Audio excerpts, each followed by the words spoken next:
Okay, I think it's allowing me to record. Did you just hear that it says I'm recording? Yes. Okay, It good. says it up in the left, there's a red dot saying recording. Good. Okay, thank you. So let's get going. It's 12:32 and I don't want to waste anybody's time, and we've got a lot to cover today. So let me share my screen. And this is our week 4 of our 4-week class, Relax, Focus, De-Stress, and Connect. And this is Connect. So what this is really all about is self-kindness and compassion. And so I've got some good stuff, I think, to show you, and we've got several practices to try. But the idea and the research really comes down to the fact that it's very clear that as long as we connect, even if we don't feel like connecting, as long as you'll see in the certain practices, even if you're not actually connecting physically with somebody, but you're connecting in your mind, in your heart, in a sense, it's good for us. And so I'll reference some things as we go along. But when I put the course together, that was really kind of what I thought was, relaxing at its core, good way to kind of like decompress, take care of ourselves, make sure we take some time to simply relax. But then also the focus part is important, because if we are going to help how we do things and be able to focus and improve our concentration, that's super important, right? So hopefully you guys got a chance to try some of the focus techniques. I think that's something to continue to try in your ongoing practice.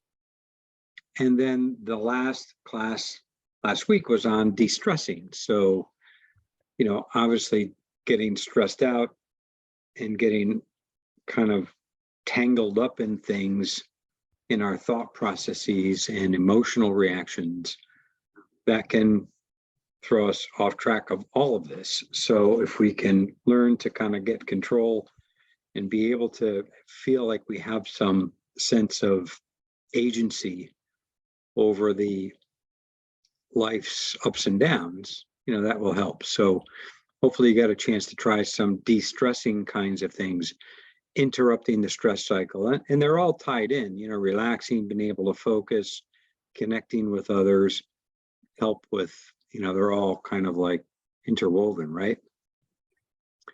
But this one really is important, obviously, and I think we know that really well from having gone through the pandemic and being deprived of ways to connect, and physically, that whole thing with physically distancing, but still trying to find different ways to connect. And we're still having after effects of all that. I'll say this now because I may forget later, but I hope you all have a really special Thanksgiving. And Thanksgiving typically is, a time to stop and pause and reflect and get together with family and obviously be grateful and count our blessings. And so maybe that's a time to really kind of think about doing some more connection things for yourself, ways to connect with people that you've lost connection with, or to strengthen some connections, to just, well, and I'll also say, I know I'm kind of rambling here, I'll also say that not in a way that we're saying to ourselves there's anything wrong with us, because really that's the self-compassion part of this, in being kind to ourselves. The great thing about a lot of this is that in self-compassion practices, we're really uncovering what's right about us. We're not saying there's something wrong and we have to improve ourselves. We're saying there's already many things that we have about ourselves that are good and are right. And it's really kind of just a matter of making sure we don't get those covered up. And that does happen. That's why I think the relaxing, focusing, and de-stressing help also.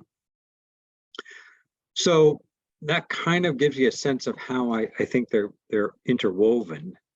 And of course, after today's class, I hope you continue with some practices. So going to ask you in a minute, how's your practice going, both formally and informally? But before we do that, let's take a mindful pause or a mindful minute. And as you've seen, these are really important practices to take these pauses, even though our lives are quite busy, but to take a minute or two. And so 3 breaths for a pause is a good one for that. So take a moment to just sit comfortably. You can close your eyes if you like. You don't have to, though. You could do this standing. You could do this on the go as well. And all it really is, and you might have heard this before, but it's one that I think is good. You just take a nice full deep breath and feel the breath itself. Feel the breath going in and out of the body. Just pay attention to your breathing, the sensations of your breathing. And then doing that again, nice full deep breath. This time, turning your attention to your body. Sensing into your body, doing a quick scan, noticing how things are in the body right now. And maybe asking yourself, what does my body need? Noticing what comes up. And then the third full deep breath is a reminder to smile and take care of ourselves and be kind to ourselves. So as we do that, kind of smiling inwardly to ourselves, even faking it has been shown to have benefit to our nervous system and our blood pressure, and it's a way to kind of help ourselves by smiling to ourselves. And the point being to just remember to take care of yourselves as you go through the day. Be kind to yourself. Make sure you don't neglect your own needs. It's very easy to put everybody else's needs in front of ours. This is a reminder to make sure that we at least keep ourselves, on that pecking order. Okay, maybe you're not first. Maybe you've got other important people that you've got to take care of in your life, but don't leave your needs off completely. Make sure that you take care of yourself and are kind to yourself. And so that's the practice. That's 3 breaths. So if you've had your eyes closed, you can certainly open them. But that's a quick and easy one. And I like that one because it includes the breath, the body, and kindness to ourselves. So it's a good segue for today's practice and today's whole session. So how's it going? Last week, I gave you some things to try to de-stress. And then before that, focusing and relaxing. Have you been trying some of those things? If so, how's that going? You're doing hopefully some formal practice mixed in with some informal, everyday mindful activities. It's the balance of those two. Remember that that's what will hopefully give you a good foundation to proceed with, to keep this going. And like anything, we have to work at it. And that's why we call it practice, because we're practicing on hopefully a daily basis, or a daily-ish basis. And again, here's a key concept. If, as I say this, and you're saying to yourself, oh gosh, I'm I'm falling short. I'm not doing it. Don't get down on yourself. That's the trick, is to not be hard on yourself. The trick is to turn that around and then say, okay, well then what can I do to start fresh today in some new practice, or a different way to reinvigorate my practice to keep it going from this day forward. And, each time we renew and we do a fresh practice, it's a new beginning. And that kind of reminds me of the concept of beginner's mind. We're approaching each practice as if we're doing it for the first time. So even focusing on the breath, which is such a basic foundational practice, if we can do that each and every time as if for the first time with a beginner's mind, that's one way to keep it alive. So, all right, that's just one way to kind of keep it going. So what's working? What's working? What's not working? Does anybody have anything that you'd like to share, either in the chat or by speaking up? Just give us a bit of a little bit of feedback about what's working or what's not working for you. Oh, excellent. So I hope somebody just messaged me. I'm going to say this because it's, she requested a Advantage Life Cycle Kit. That's part of our Employee and Family Resources program. We have these kits, and she requested one, and it came in 2 days. There's a whole list of them. When I get to the last slide, there's a link, and I'll send these out again. I'll send these out to everybody who signed up. And on the very last slide, there's a link to our Chief Solutions site. And on that home page is a list of these life cycle kits. So one of them is a stress management kit. And it does include a couple of very good books, an adult coloring book and colored pencils.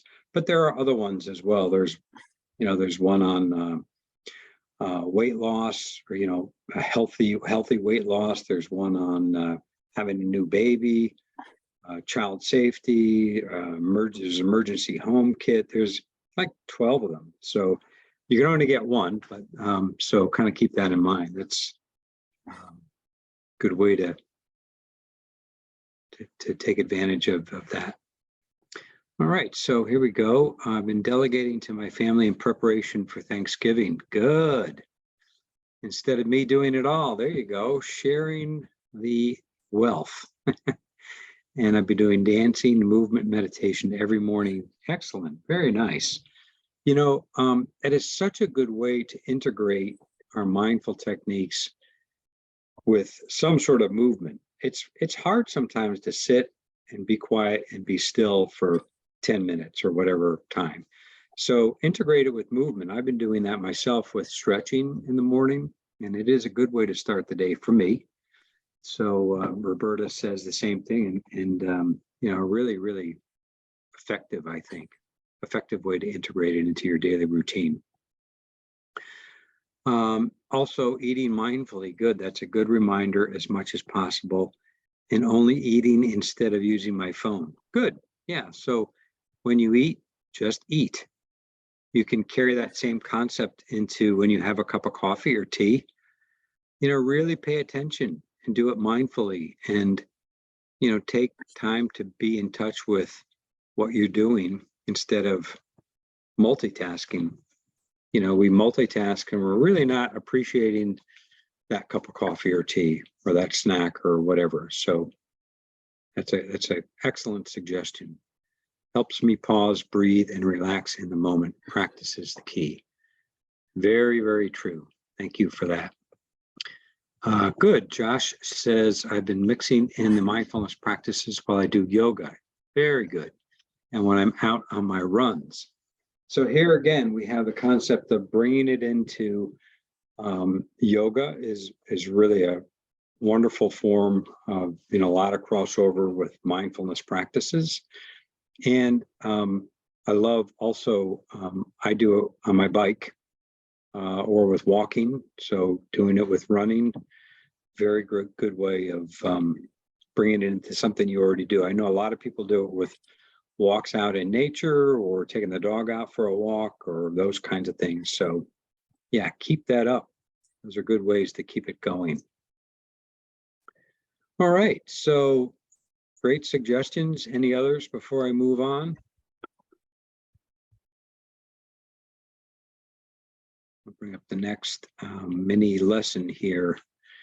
Well, as I go forward, please feel free to share anything. We all benefit when we hear how others are making it work for themselves. So today's lesson is really all about being kind to ourselves and others. So we merge kindliness with mindfulness to get kindfulness. And it's such an important concept. We can be mindful. We can do all kinds of mindful activities, but if we don't do them with an attitude of friendliness and kindliness towards ourselves and others, then, really what good is it? It is good. There are a lot of benefits to just being present, to being non-judgmentally present. Yes. But if we can then add in the kindly aspect and friendliness aspect to ourselves and others, that really gives it a superpower. So this attitude of friendliness, so this is interesting. Tara Brach says, a key predictor of whether mindfulness will be rewarding or a struggle is an attitude of friendliness. To get an idea of how mindfulness will work for you, reflect on how you generally treat yourself, especially when you're anxious or stressed. This opens the door to how you can nurture your attitude of friendliness. So in other words, if you're giving yourself a hard time and you're saying to yourself, I'm not very good at this, or, I'm not able to stop and I'm not able to merge this into my life activities, and you're kind of getting down on yourself, that's not going to help, right? That's really going to make it harder for you. So the trick is to be kind to yourself. And that's really what today's lesson is all about. The same way you would be kind to a good friend. And that's this next slide. Treating yourself like your best friend. We all have to work hard. We have lots of goals in life. We're trying to perform, especially at work. We need to get things done in our line of work. They have to be done in the right way.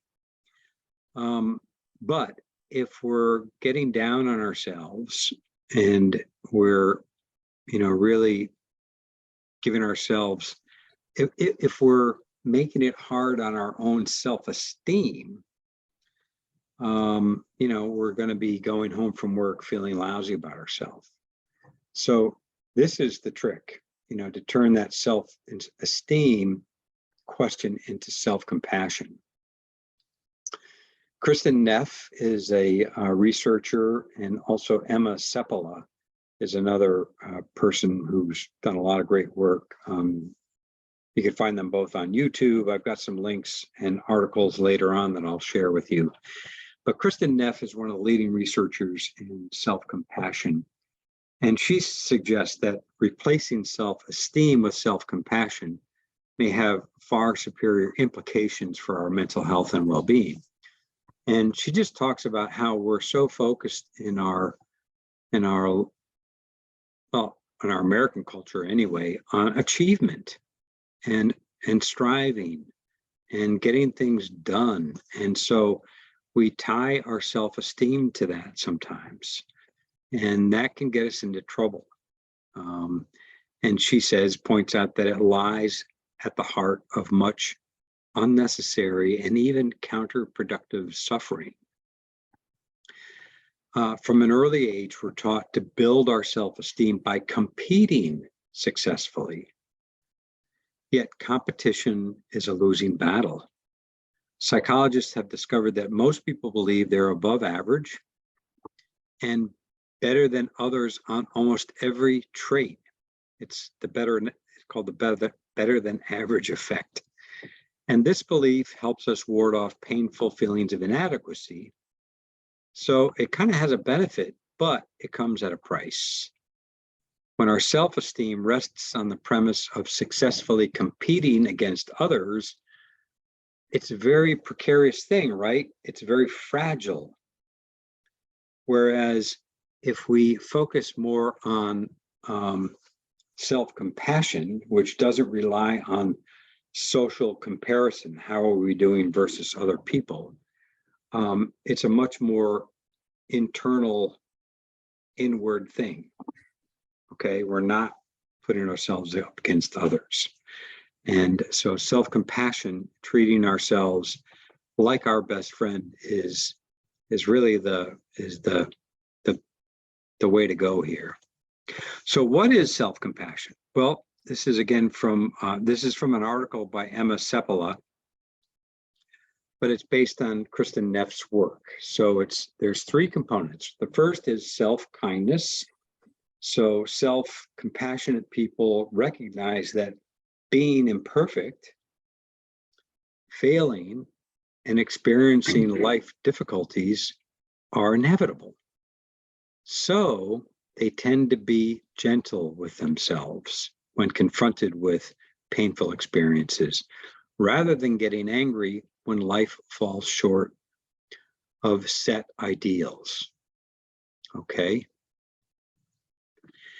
The second component is common humanity.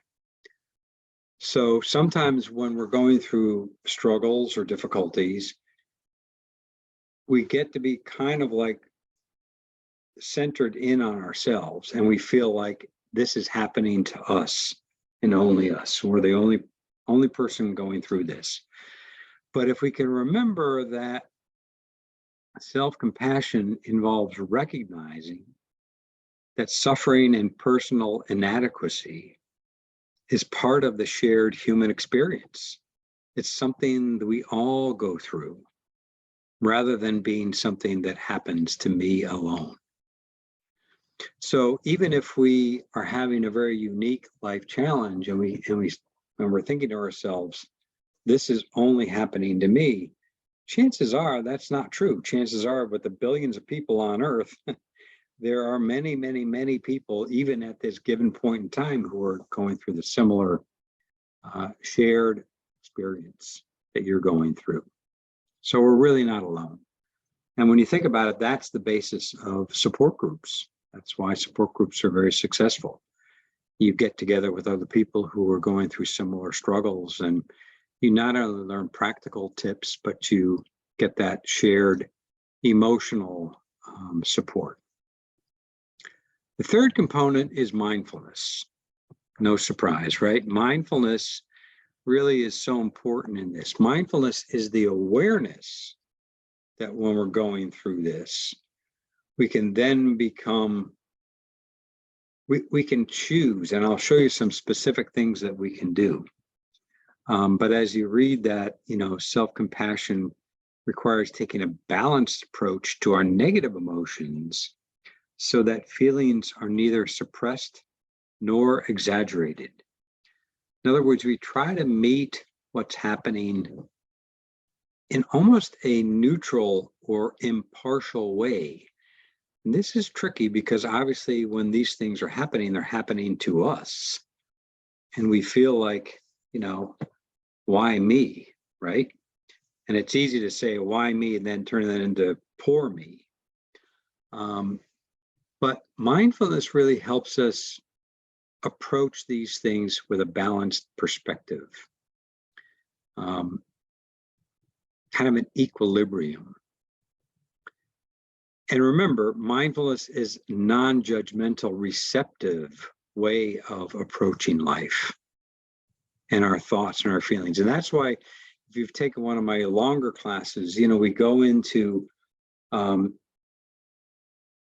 the stress part, I probably talked about this last week a little bit, of realizing that, the stresses in life are things that we can learn to view in an impartial way, and things that we can really realize that we don't have to get caught up in the story.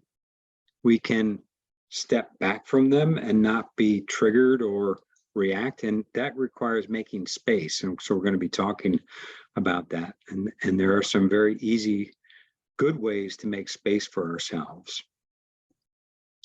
Mindfulness requires that we not be over identified with thoughts and feelings, so that we because we can be caught up and swept away by negative reactivity.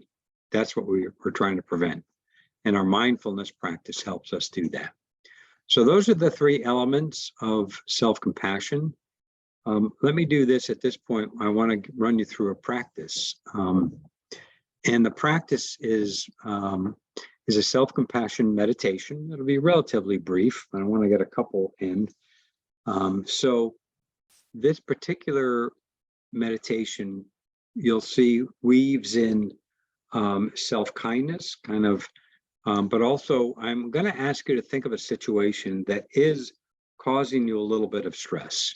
Okay, nothing big, something relatively moderate or mild, right? And we're going to kind of get in touch with that, and I'll show you how bringing a self-compassionate approach can be helpful.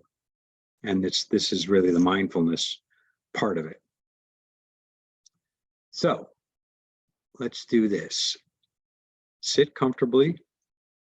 Find a position that you're probably, hopefully familiar with, that is good for you to be in a way that's balanced in your body, comfortable, relaxed. You can close your eyes if you like. You can keep them slightly open if you prefer, but still, be able to turn inward. And allow yourself to settle, allow your body to be relaxed, allow your shoulders to soften, allow any other areas of obvious tension to just release. And one way to help this along is to smile to yourself, even just kind of a half smile of inwardly smiling to yourself. And feel that sense of a smile as you do this. Feel what happens when you smile to yourself.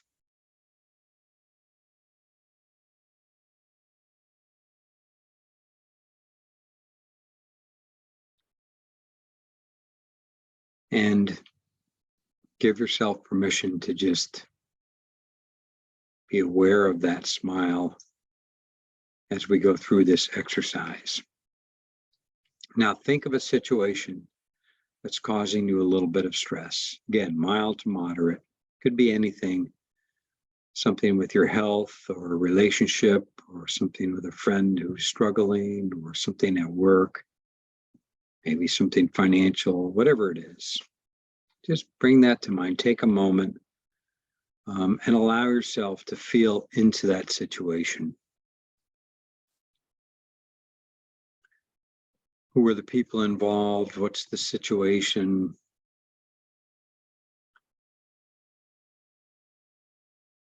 Just sort of allow yourself to be aware of it. And notice what thoughts come up. Notice what feelings arise. Notice how you feel in the body. And see if you can just notice those things in a way so that you don't get caught up in them. Because they can be triggering. So just be aware of them. See if you can step back, continue to breathe nice and easily, continue to smile, and just observe those from a little bit of space, a distance.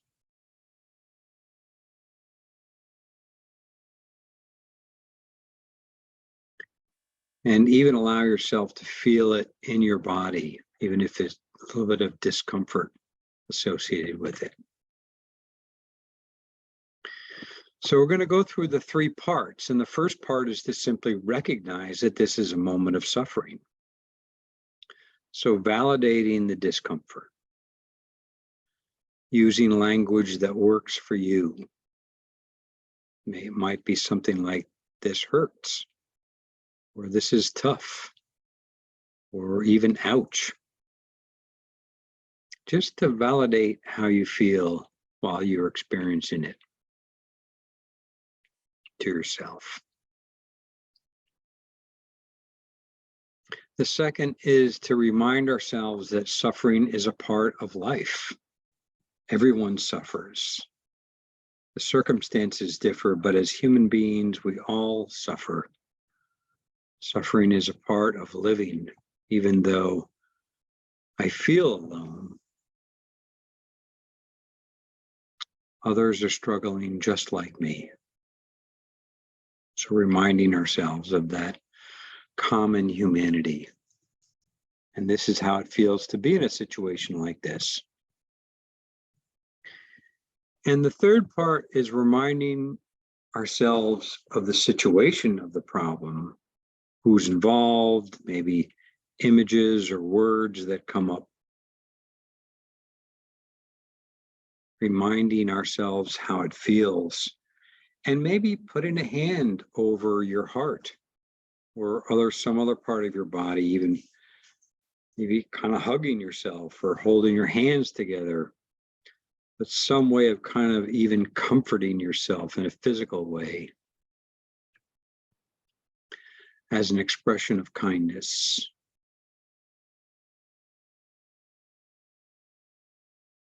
May I be kind to myself. May I give myself what I need, or begin to give myself what I need. And imagine you have a friend with the same problem and struggling in the same way. And you have just a few moments and you'd like to share a few words of kindness with your friend, heart to heart. What words would you use? And imagine that your friend was going to remember your words, that they would echo throughout the day. What words would bring some comfort, some consolation? And now seeing if you can begin to offer yourself the very same words, whispering to yourself the very same words that you need to hear.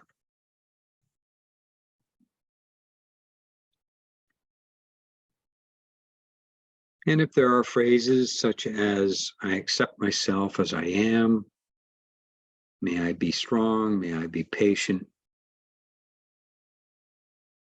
may I live with love, care, offering yourself what you need.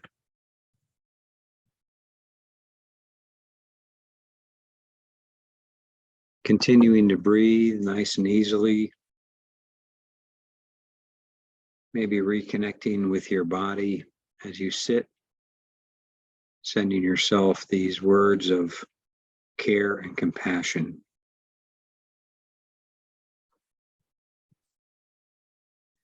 And when you're ready, if your eyes have been closed, feel free to open them up and we'll finish that exercise of self-compassion.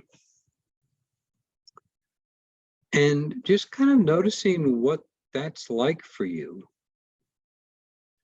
And if there was any resistance to it, even sometimes we have resistance to being kind to ourselves. So, if there was resistance, just noticing that as well. But if there's a part of the practice that was helpful, maybe continuing that. If there was a part of the practice that was difficult, maybe continuing that, so that you can learn to bring that kindness to yourself. And this is kind of what I was talking about before. Meditation practice isn't about trying to throw ourselves away and become something better. It's about befriending who we already are. It's from Pema Chodron. She's got some great stuff. You can find her online She's a Buddhist instructor, so something new, but great quote and so true. And then another one related to that from Susan Piver, another good meditation instructor. So the theme of how can we create a better relationship with ourselves? So first step is thinking, how does meditation help? Well, it helps better than anything I've seen. This is kind of her talking. It turns the whole thing on its head. It doesn't start with the assumption that there's something wrong with us, that we need to change or fix something about us. It starts with the assumption that the assumption is there's nothing wrong with us. And that if you relax, you'll see that who you are is completely whole and worthy. So it dispenses with the self-aggression that arrives. Like, for example, with a new year, when we get down on ourselves, we say we have to like do certain things to improve ourselves. That brings up this, what you want to fix. And that kind of brings us to that place that there's something wrong. So this turns that whole thing on its head, starting with the assumption that there's plenty of things that are right with ourselves. Meditation supports us in that we can be truly confident in right now, in ourself, including all of our brilliance and our difficulties. So it's kind of accepting things as they are, the whole package in a sense. And so that's hard to do, I mean, that's thinking about that. So one way to think about it is to make space. And this quote, making space for ourselves, giving ourselves permission to let go of self-judgment for a few minutes and approach our need with more compassion. Research shows that when we practice self-compassion, we're less likely to feel anxious and stressed, and more likely to feel happy and resilient. And this can regulate our heart rate and reduce inflammation and improve sleep. So making space is important. So what I'd like to do next is run you through a quick exercise, a quick reflection on making space. And basically what I'm going to do is I'm going to read a few sentences. So as I'm doing this, what I'd like you to do is to take some nice deep breaths. And again, if it helps to close your eyes, feel free to do that. But just, again, finding a good, stable, comfortable posture. And continue to breathe nice and deep and nice and slow and nice and evenly. And I'm going to say these 8 phrases. So as I say them, you can say them to yourself. And consider which one or two resonate with you the most. Okay, here's the first one. In the presence of fear, I will make space for courage.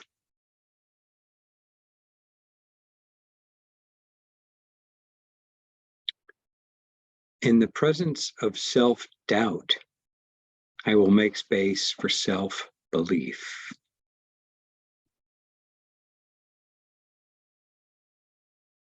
In the presence of hurriedness, I will make space for slowing down.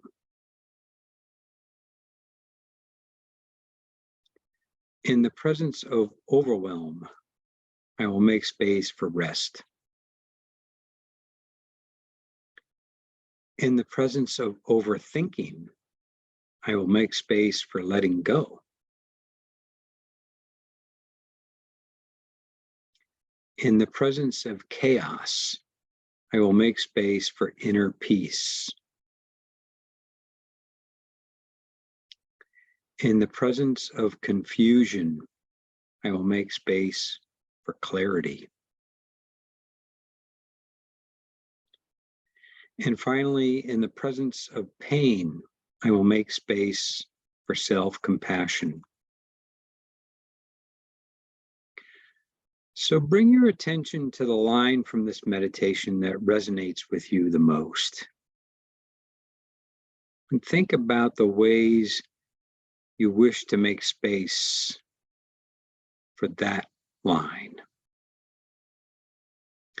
Maybe even write it down, perhaps on a sticky note or someplace that you can be reminded of. This is a place for you to make space for yourself. And that's one good making space practice. And it kind of brings us to this quote, which I think we've all seen from Viktor Frankl, but it's so true. Between stimulus and response, there is a space. And in that space is our power to choose our response. And in our response lies our growth and our freedom. So again, it's hard because we're bombarded. We're so many stimuli in our lives, and it's hard to take the time. It's hard to get into the practice of making the space. So one practice you can try, and another one is the 3-minute breathing space. And this is something that we've done before, but I've got it outlined here. But basically, you're really simply becoming aware of what's happening in the moment. That's the mindfulness piece. What thoughts, what feelings, what body sensations are here right now.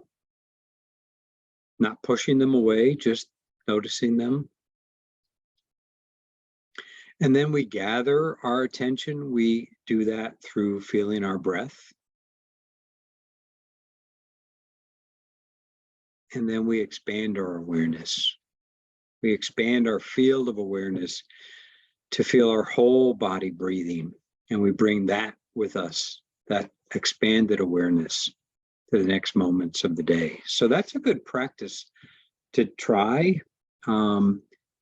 both in response to a stressor or something that kind of like triggers you, but also just to practice maybe once a day. It's a great way to find a little space for yourself, so that you kind of, what it does is it kind of gets us back to Viktor Frankl's quote. It enables us to get into that space to choose our response.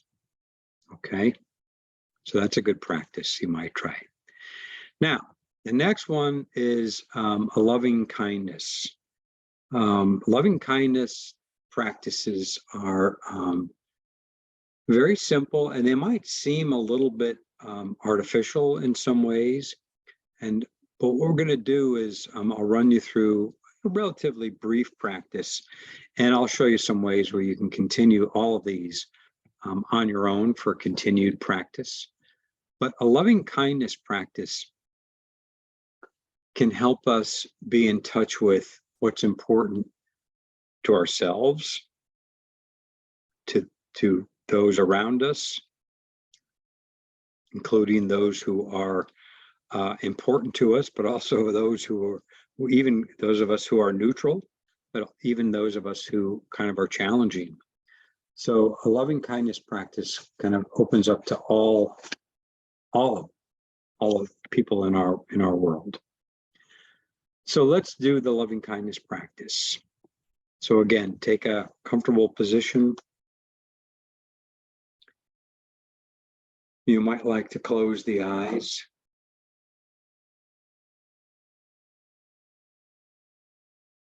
You might be aware of your body sitting and allow the body to be relaxed. And just breathe at a natural, easy rhythm. Allow the breath to be your home base, so that when your mind gets carried off, which it will, just return to your breath.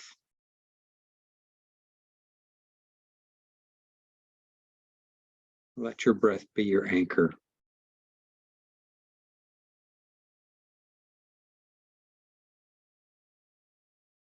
And we're going to start with bringing to mind somebody that you're grateful to, somebody in your life that has been a mentor or a good friend or a good partner or colleague, somebody that's easy to, be caring for. Bring them to mind and into your heart and into your body. And we'll say these phrases. And these are just my suggestions. You can change up the words if you like, but these are sort of traditional phrases. With this person in mind, say, may you be safe and healthy.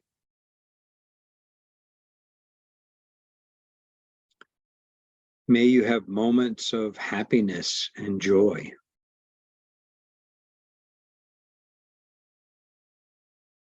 May you be free from suffering. And may you live with ease.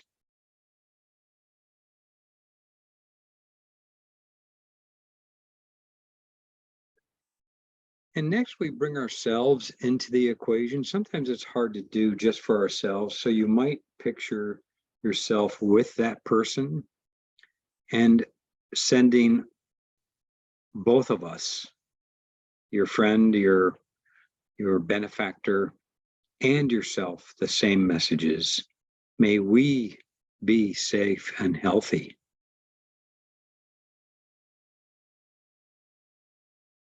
May we have moments of happiness and joy.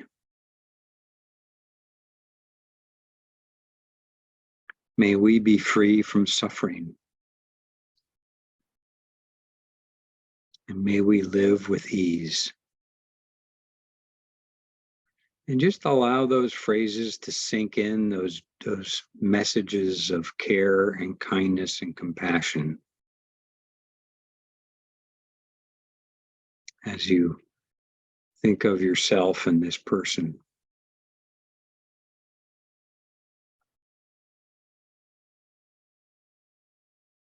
Now we're going to expand that, and you can expand this to people in your life that are neutral, people in your life that are challenging, or just people, your circle of friends and loved ones. You could take these step by step, but we'll just kind of just expand this now to whoever comes to mind and sending them the messages. May you be safe and healthy. May you have moments of happiness and joy. May you be free from suffering. And may you live with ease.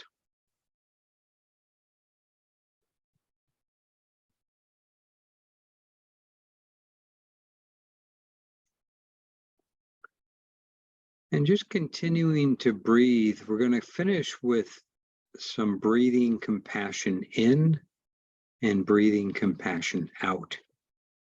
And the way we do this is as you breathe in, focus on breathing in compassion for yourself. So focus on, as you breathe in, something that is nourishing, as nourishing or replenishing. Just feel that as you breathe in. It is something that replenishes you, that fills your well as you breathe in. On each in-breath, just get a sense of that nourishment and nurturing. And now bringing to mind somebody who might need this care and compassion.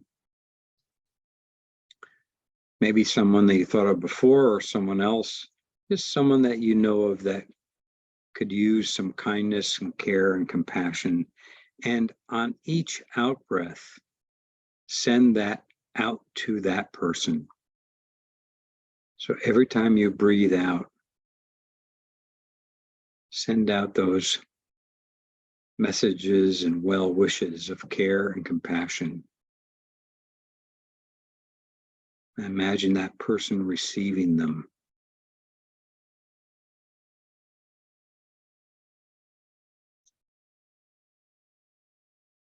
And then kind of bringing them together so that we balance our breathing as we breathe in for ourselves and we breathe out for another. And just continue breathing in for yourself and out for another. In for me, out for you. Do that a few more times. Sending yourself those messages of care and compassion, and then sending them out on the out breath to others.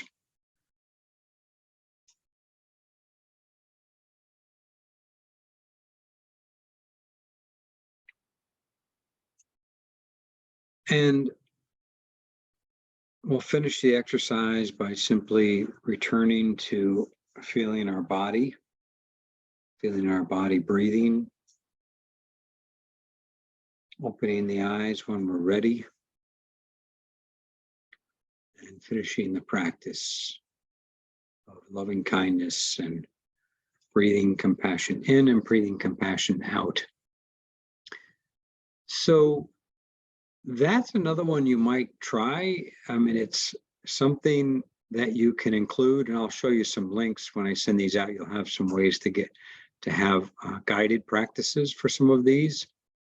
But again, before, I know we're kind of coming towards the end, but just notice what this feels like for you.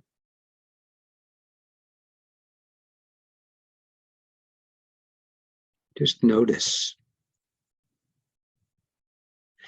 And this slide here, I came across this in an article, which is the bottom link. If you want to read the whole article, it's really interesting. But the part about the well-being is a state constructed from many components, including a sense of satisfaction, a sense of control over your life, and the feeling that you enjoy your relationships. Certain actions you can take to cultivate this feeling include gratitude, which is certainly appropriate. So including some gratitude practices, recalling positive memories, reaching out to loved ones, making that added effort to connect with loved ones and seeking out novel experiences. So those are things to try. Here are some video links, more on self-compassion. Here are some daily practices on self-compassion, several different self-compassion and loving kindness meditations from different teachers. And as an informal practice, you might try a walking loving kindness. So all that is as you're walking along, you kind of send others that you encounter loving kindness messages. And then for your homework, to continue some of these, some more links, as you can see, and some readings, a couple of videos, a couple of readings. And then here's just some more resources to support your practice. There's apps. I've got some stuff on YouTube, or even there's plenty of good instruction on YouTube. Mindful.org has a lot of great resources. The Greater Good magazine has a wonderful, online magazine and podcast and newsletter. So check that out. And then there's some very good podcasts as well. And then finally, the last slide is the phone meditations. That's that we do on a daily basis, except for the weekends, but Monday through Friday. But also there's a line that you can call with recorded meditations. And then this is the link to the Achieve Solutions. We have a whole page of meditations on here, and that life cycle kit that's listed on that homepage there too. So if you want to check any of those out when I send the slides out, I'll try to get these out later today. You know, try to set up some practice that you'll do related to each of the things that we did in the course. So something for relaxation, something for focus, something to help with your stress, and something for connection. And that's a good all-around practice. So nice messages here in the chat. I appreciate that. Sending my gratitude to you. I'll send that right back to you all. And so grateful for you being here in the class and participating. I know I didn't leave a whole lot of time. There's just so much to kind of try to include, but I really do appreciate your presence and being with me on this journey. And if you have any other follow-up needs or any other questions, don't hesitate to reach out to me. And again, I hope you have a wonderful, wonderful Thanksgiving with whoever you choose to celebrate it with. And take some extra time and take some time to incorporate some of these practices into your Thanksgiving holiday. Be a good way to segue right into the rest of the holidays. So with that, I will stop the share and I will stop the recording.